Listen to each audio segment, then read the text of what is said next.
Every morning, I wake up proud to be a part of the Roncalli community, where I have the opportunity to learn more about our school and the many students and many stories that make Roncalli what it is.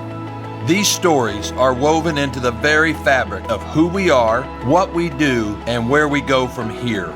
Each story is its own, but each story is also exactly who we are, because we are a family. Sit back, take a listen, and wow, do I have a story for you. My story, our family.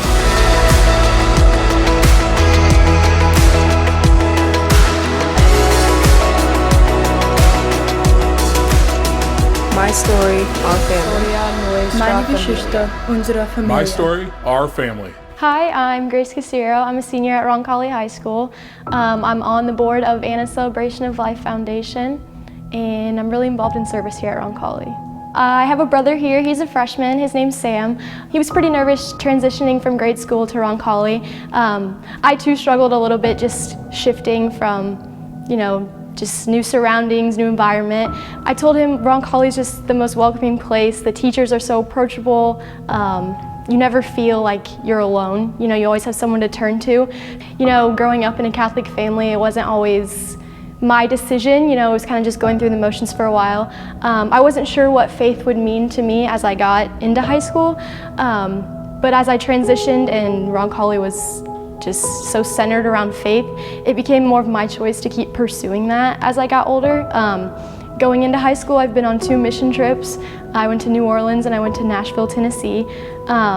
It became less of me just going to Mass, but it was more of like me setting a time, aside my time to pray and to make God a priority.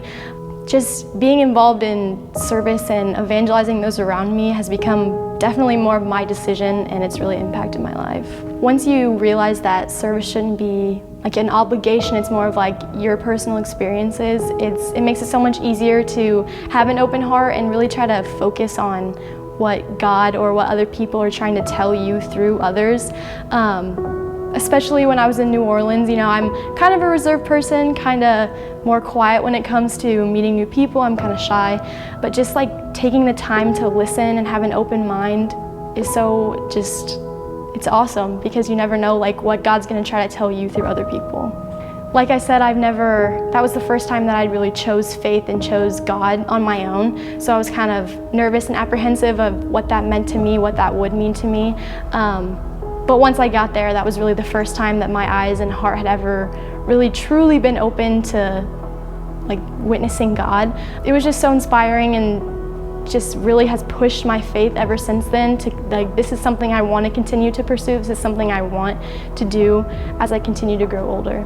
My most impactful service that I've participated in is probably leading a confirmation retreat. I was a group leader and I had 6 people in my group. We had Eucharistic adoration last night, and a bunch of girls came up to me and another one of the leaders and asked us to pray over them. So I think that my biggest thing was I realized how important it is for me to share my faith with others. I never really realized how impactful I could be to others in terms of faith.